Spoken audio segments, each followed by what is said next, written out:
Bienvenidos a otra edición de EWTN Noticias. ¿Qué tal, amigos? Soy Eddie Rodríguez Moreno. Yo soy Isabel Díaz Monsalve con toda la información de la Iglesia y el mundo para ustedes. Estos son los titulares. La Corte Suprema de Estados Unidos falla a favor de panadero que rechazó hacer una torta para pareja gay. Papa Francisco pide orar durante el mes de junio por el buen uso de las redes sociales. Empezamos el noticiero contándoles que la Corte Suprema de Estados Unidos falló a favor del dueño de una pastelería en Colorado que se negó a hacer un pastel de bodas para una pareja homosexual. La Corte Suprema de Estados Unidos falló el pasado lunes 4 de junio a favor de un panadero de Colorado que se negó a hacer un pastel de bodas a una pareja homosexual por ir en contra de sus creencias religiosas sobre el matrimonio. El litigio enfrentó a Dave Mullins y Charlie Craig con el panadero Jack Phillips y su negocio Masterpiece Cake Shop. Desde el 19 de julio de 2012, la decisión con 7 votos a favor de Masterpiece Cake Shop y 2 para la Estatal Comisión de Derechos Civiles de Colorado podría ser un fallo histórico para los casos de libertad religiosa y de conciencia, un punto importante que destacó Michael Farris, abogado defensor de Phillips y su panadero. Estamos emocionados de que la Corte Suprema haya decidido proteger la libertad religiosa para todos. La opinión del juez Kennedy se puede resumir en que la tolerancia es una calle de doble vía. De acuerdo al juez Anthony Kennedy, la comisión en el caso de Phillips mostró elementos de hostilidad hacia las creencias religiosas y agregó que incluso algunos de los comisionados en las audiencias públicas manifestaron que las creencias no pueden ser legítimamente llevadas a la esfera pública o comercial, menospreciando la fe de Phillips. Este caso fue decidido porque Colorado tuvo un sesgo religioso en contra de Jack Phillips, no mostró tolerancia, no trató el ejercicio libre de manera apropiada y básicamente dijo que las personas religiosas no son libres de estar en el mercado. La Corte dejó muy en claro que las personas religiosas sí son libres de estar en el mercado de este país. Como se recuerda, en 2012, Phillips explicó a la pareja que no podía prestar servicios para bodas entre personas del mismo sexo, porque eso significaba una violación de sus creencias cristianas, así como también aseguró no preparar pasteles que promuevan ideas racistas, ateas y que incluso menosprecien a la comunidad LGTBI.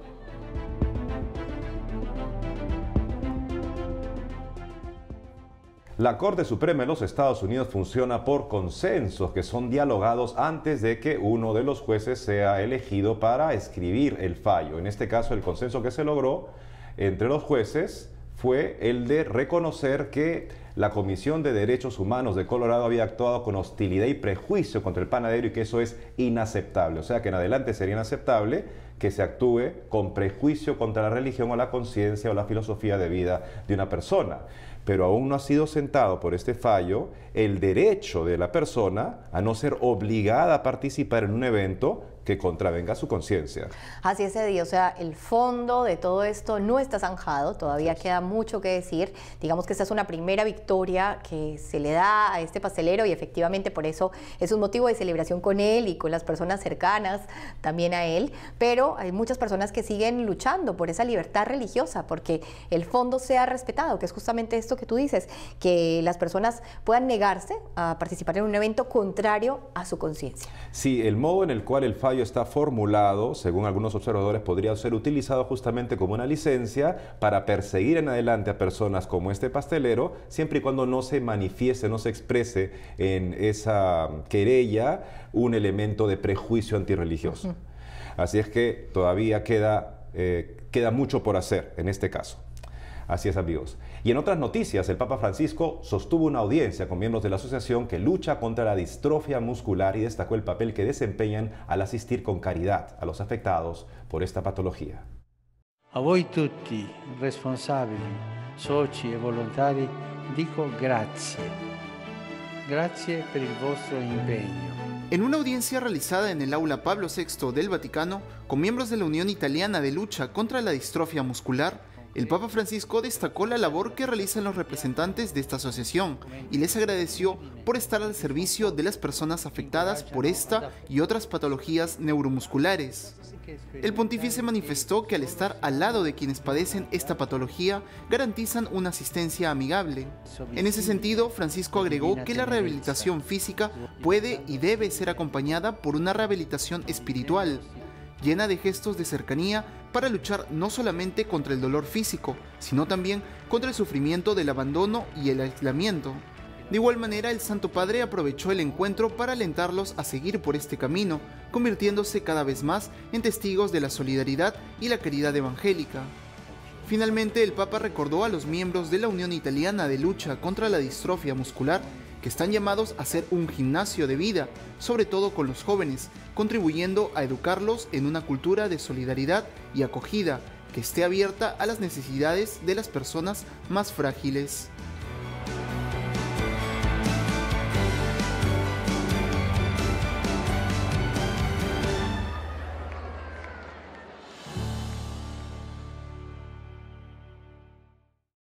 Como cada semana, el Papa Francisco pronunció su catequesis en la audiencia general de los miércoles. Para contarnos más de esto y otras noticias del Vaticano, estamos enlazados con nuestro corresponsal en Roma, Álvaro de Juana. Adelante, Álvaro.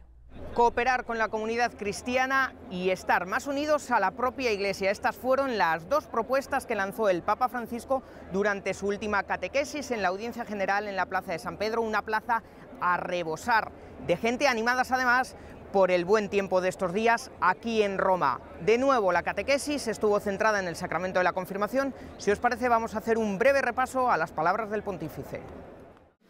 El obispo dice a cada confirmado: la paz esté contigo. Estas palabras nos recuerdan el saludo de Jesús a sus discípulos en la noche de Pascua y expresan la unión con el pastor de esa iglesia particular y con todos los fieles. Recibir la paz a través del obispo nos impulsa también a trabajar por la comunión dentro y fuera de la iglesia, a mejorar los vínculos de concordia en la parroquia y a cooperar con la comunidad cristiana. La confirmación se recibe una sola vez, pero su fuerza espiritual se mantiene en el tiempo y anima a crecer espiritualmente con los demás. Y en un reciente encuentro en el aula Pablo VI del Vaticano, con sacerdotes y seminaristas de toda Roma, el Papa habló una vez más del demonio, advirtió de sus peligros y dijo que el principal es pensar precisamente que no existe. A más de 2000 seminaristas y sacerdotes de Roma, Francisco recordó que el diablo existe y que en la vida uno se encuentra con dificultades, todas nacidas del pecado original y de la tentación del diablo. Pero durante su discurso, que fue largo y totalmente improvisado, el Papa también pidió a los sacerdotes no ser meros funcionarios, sino estar siempre disponibles para escuchar a las personas. Por otro lado, se mostró preocupado porque hay sacerdotes incapaces de alegrarse y de utilizar también su tiempo para estar con otros sacerdotes amigos, y eso es signo, dijo, de que falta la formación humana.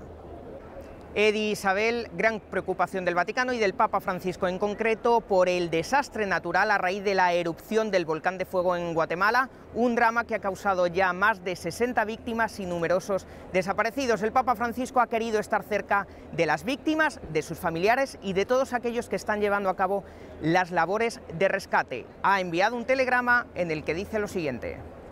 En el telegrama enviado por el secretario de Estado del Vaticano, el cardenal Pietro Parolin, al nuncio apostólico de Guatemala, Monseñor Nicolás Tevenin, Francisco asegura estar profundamente apenado por la situación. El texto dice que Francisco ofrece sufragios por el eterno descanso de los fallecidos y oraciones por todos los que sufren las consecuencias de este desastre natural. Además, en el mensaje transmite su pésame junto con expresiones de consuelo a los familiares que lloran la pérdida de sus seres queridos y su cercanía a los que trabajan en auxiliar a los damnificados. Y desgraciadamente, con esta triste noticia os devuelvo la conexión. Informó desde Roma para EWTN Noticias Álvaro de Juana. Ahora tenemos información desde el Congo, donde un nuevo brote de ébola ha azotado a la población y lamentablemente ya ha cobrado la vida de decenas de personas.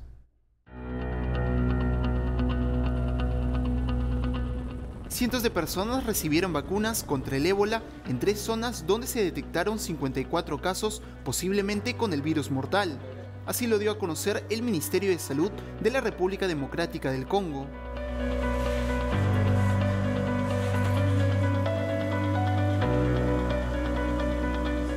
De acuerdo a esta cartera, desde el 21 de mayo, más de 1000 personas han sido vacunadas, incluyendo más de 560 en la ciudad de Mbandaka, más de 110 en Bikoro, donde el brote empezó, y 70 en Iboko.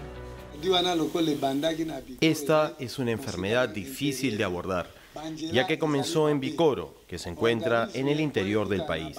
Las carreteras que conducen allí son muy malas y para que los oficiales de salud puedan encontrar a las personas que han estado en contacto con víctimas del ébola, primero se debe arreglar las carreteras. De ese modo, los vehículos llegarán a todos los pueblos. Así es como encontraremos a cuyos parientes han muerto a causa del ébola, pero realmente es muy difícil.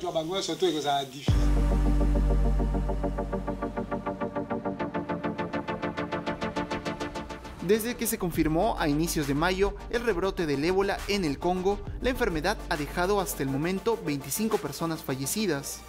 De acuerdo a la Organización Mundial de la Salud, los casos podrían aumentar en los próximos meses, y agregó que en base a una evaluación inicial en Bikoro, existe una movilización aproximada de más de 1000 personas al día, por ríos, carreteras y aire, en los principales puntos de entrada al Congo.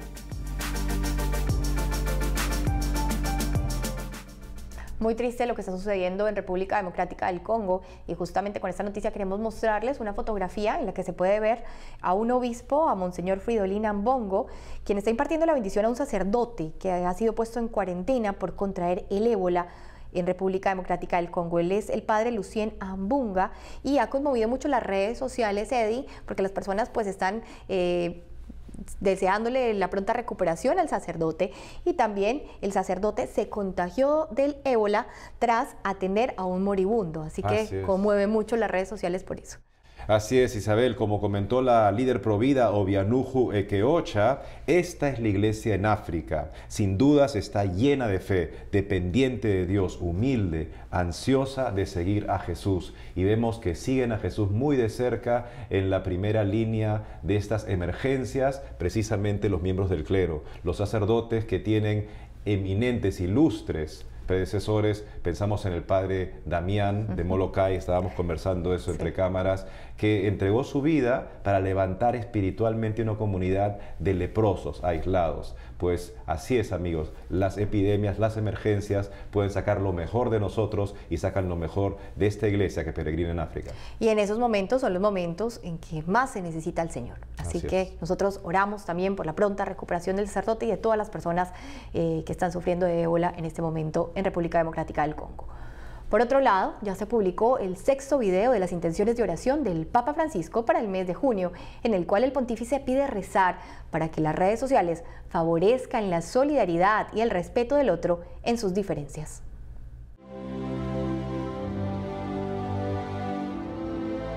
Internet es un don de Dios, también es una gran responsabilidad. La comunicación, sus lugares, sus instrumentos, han traído consigo un alargamiento de los horizontes, un ensanche para tantas personas. Aprovechemos las posibilidades de encuentro y de solidaridad que ofrecen las redes sociales, y que la red digital no sea un lugar de alienación, sea un lugar concreto, un lugar rico de humanidad.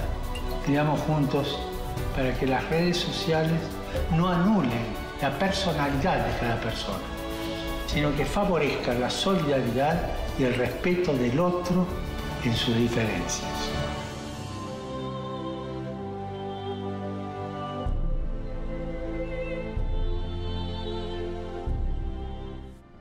Amigos, tenemos que hacer una pausa, pero al volver, Iglesia en Latinoamérica se une por Guatemala ante tragedia del volcán de fuego. Tendremos a Agustín Laje, quien nos hablará de la ideología de género. Ya retornamos con más información en EWTN Noticias.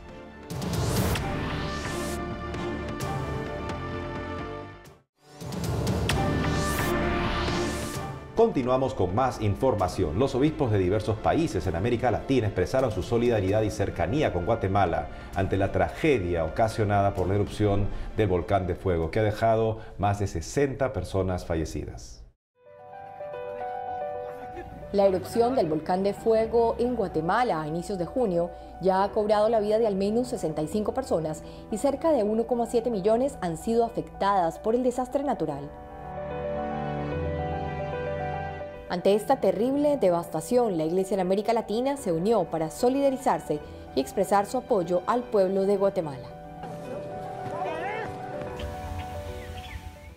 A través de un comunicado, los obispos de la Conferencia Episcopal Mexicana expresaron sus condolencias por los fallecidos y manifestaron que tales fenómenos naturales nos desafían a todos a responder con generosidad y rapidez. En ese sentido, los prelados destacaron que están recaudando fondos a través de Cáritas Mexicana para ayudar a solventar las necesidades más inmediatas de los afectados. Para ello pusieron a disposición la cuenta que aparece en pantalla. Asimismo, a través de su cuenta de Twitter, los obispos de la Conferencia Episcopal de Colombia manifestaron su solidaridad con Guatemala e invitaron a los fieles a orar por este pueblo hermano. Finalmente, los obispos de Panamá también se unieron en oración por los fallecidos y recordaron que ante una situación como esta, la fe, cimentada en aquel que no abandona, se convierte en el consuelo que necesitamos para atenuar el dolor.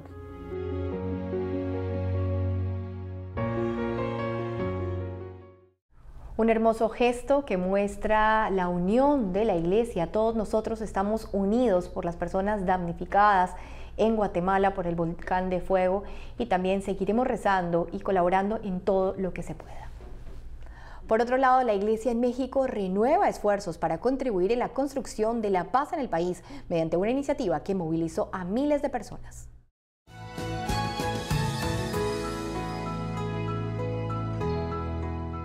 Miles de personas recorrieron la ciudad de Cuernavaca, en el estado mexicano de Morelos, durante la cuarta caminata por la paz. Los participantes estuvieron acompañados por el obispo de la ciudad, Monseñor Ramón Castro Castro, quien presidió la misa final en la que recordó que la paz debe construirse entre todos en el marco de la justicia, con verdad y caridad. Asimismo, el obispo denunció la corrupción, la violencia y la descomposición social que aqueja a Morelos, donde los sicarios asesinan impunemente a cualquiera. Por todo ello, Monseñor Castro pidió la unidad del pueblo para enfrentar la pobreza, el narcotráfico y la corrupción. Finalmente, el prelado alentó a la ciudadanía a participar en las próximas elecciones congresales y presidenciales, invitando a los votantes a mantenerse dignos y no vender sus votos porque esto es un acto de corrupción. Ahora tenemos una entrevista de uno de nuestros periodistas en México, David Ramos, quien estuvo con Agustín Laje y le preguntó por qué la ideología de género es un tema de interés para los políticos y los ciudadanos actualmente, y si debe tenerse en cuenta a la hora de decidir o elegir a los gobernantes. Veamos. Bueno, yo creo que es uno de los temas principales de la política actual. Es uno de los temas que más se discute en todas las legislaturas y los congresos nacionales y estatales de los distintos países de Occidente. Es un tema que tiene importancia en los organismos internacionales. Es un tema que se está intentando inyectar en todo Occidente a través del financiamiento multimillonario de ONGs multinacionales. Es, yo creo, el totalitarismo de nuestro siglo. Yo creo que la ideología de género es el totalitarismo del siglo XXI y no estar al tanto de qué es la ideología de género y cuáles son sus peligros es no estar al tanto de la política actual. La ideología de género no es una ideología creada al calor de América Latina, eso es muy importante siempre refrescarlo. La ideología de género nace en los Estados Unidos, nace en ciertos lugares de Europa a partir de la década del 50 del siglo pasado, 50, 60, 70. Muy bien. La ideología de género llega a América Latina en nuestros tiempos. Podemos nosotros mirar lo que ha pasado y lo que está pasando en estos países que han originado la ideología de género para comprobar si nosotros queremos que entre acá o no. Ya está ingresando, tenemos la posibilidad de ponerles un freno. En Canadá yo ya no sé cuántas posibilidades tienen de ponerle un freno. En Francia yo ya no sé cuántas posibilidades tienen de ponerle un freno. Acá se puede, pero es una política gradual. Entonces en América Latina en este momento hay una bomba de tiempo que todavía puede ser desactivada. ¿Cómo? Entendiendo que es un problema político, porque ingresa a nuestras sociedades a través de la política y va a ser expulsada de nuestras sociedades a través de la política, y a los casos me remito. Perú, en Costa Rica estuvieron muy próximos, en Colombia otro tanto, ahora hay elecciones en México y el votante en contra de la ideología de género es cuantioso, es numeroso.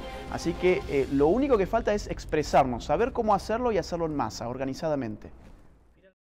La tolerancia es algo bueno, pero no en una sola dirección, y así es como la entienden los agentes de esta ideología de género, como muy bien explican Márquez y Laje en su libro, El libro negro de la nueva izquierda, y nos advierten sobre un lenguaje de trasbordo, como lo llaman, o sea, palabras amables como tolerancia, igualdad, que sirven para que personas ingresen a tu nave y una vez que están bien situadas, digan, bueno, aquí las reglas van a cambiar y van a ser según esta ideología de género que no reconoce la patria potestad y que también se convierte en un crimen estar en desacuerdo con ella. En otras noticias, el presidente de la Conferencia Episcopal Española aseguró sus oraciones por Pedro Sánchez, quien es ahora el nuevo presidente de España, para que Dios lo acompañe y le conceda la fuerza necesaria para trabajar por el bien del país. El cardenal Ricardo Blázquez, presidente de la Conferencia Episcopal Española, felicitó a Pedro Sánchez tras su elección por el Congreso de Diputados como nuevo presidente del Gobierno de España. El purpurado aseguró su oración para que Dios le dé fuerza en el desempeño de las responsabilidades encomendadas por el pueblo español, además de su disposición personal y la del episcopado para colaborar al servicio del bien común, la unidad y cohesión social del país. Con la elección de Sánchez, el Partido Socialista vuelve al poder en España después de 7 años. Como se sabe, Pedro Sánchez asumió el cargo de presidente del Gobierno de España después de que prosperara en el Congreso de los Diputados una moción de censura contra Mariano Rajoy, del Partido Popular. Esta moción de censura inició después de que el Partido Popular fuera condenado por realizar una financiación ilegal. Entre los votos que ayudaron a Sánchez a asumir el gobierno están los de Podemos, partido de extrema izquierda, y Bildu, partido nacionalista vasco relacionado con ETA. El Nuevo Testamento nos llama a orar por los que nos gobiernan, aunque ciertamente los precedentes del partido que está ahora en el Ejecutivo en España sean muy preocupantes por su récord de ataques contra la vida y contra la familia. Esperemos que hagan caso de un llamado de los padres de familia para respetar la patria potestad sobre la educación de sus hijos en los colegios. Por otro lado, el arzobispo de San José, en Costa Rica, Monseñor José Rafael Quirós, se reunió con el director técnico de la selección TICA, Óscar Ramírez, y le entregó una imagen de Nuestra Señora de los Ángeles, que acompañará al equipo en el Mundial de Rusia 2018. Con el fin de estar óptimos en todo sentido, para el Mundial de Fútbol Rusia 2018, el arzobispo de San José, Monseñor José Rafael Quirós, se reunió con el entrenador de la selección costarricense, Óscar Ramírez, y aprovechó para entregarle una imagen de la Virgen de los Ángeles, patrona del país. El encuentro se realizó en la sede del Proyecto Gol y contó también con la presencia de algunos seleccionados ticos. El director técnico agradeció la visita de Monseñor Quirós y declaró que la fe es más fuerte que todo, y eso lo tienen claro. Por ese motivo, el profesor Ramírez aseguró que siempre pone todo en manos de Dios. En vez hay que abrir la cabeza y el entendimiento para recibir muchas cosas que Dios quiere, y la Virgencita en este caso. Tras recibir la imagen mariana, la Federación Costarricense de Fútbol aseguró que la llevarán al Mundial de Fútbol Rusia 2018.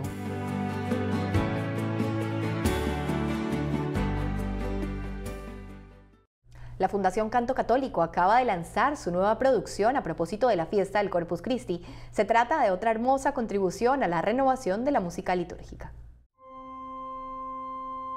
Con motivo de la celebración del Corpus Christi, la Fundación Canto Católico de Chile presentó una reedición del tradicional himno eucarístico Adoro te devote de Santo Tomás de Aquino. La letra fue escrita por el santo, a la que se añadió una musicalización para quedar finalmente incorporada en la tradición litúrgica desde el siglo XIII. Adoro te devote. La nueva versión está compuesta de un arreglo de voces e instrumentos que no altera la letra ni la melodía original, pero permite lograr, a través de elementos propios del clasicismo y el uso de instrumentos como la guitarra, un sonido más asequible para la sensibilidad de hoy en día, conjugando de esta manera lo antiguo como el uso del latín con lo nuevo. El video musical presenta a los cuasimodos, una expresión de religiosidad popular chilena en la que los denominados cuasimodistas salen a las calles a caballo acompañando a un sacerdote que lleva la comunión a personas enfermas o postradas.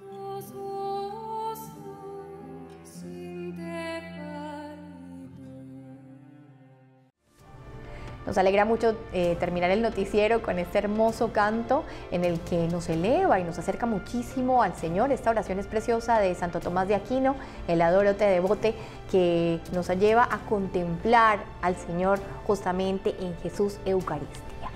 Y bueno amigos, ya tenemos que terminar el programa por el día de hoy, pero ya saben que pueden seguirnos en las redes sociales, que pueden escribirnos a nuestro correo electrónico también que aparece en pantalla. Gracias por estar con nosotros y hasta la próxima oportunidad.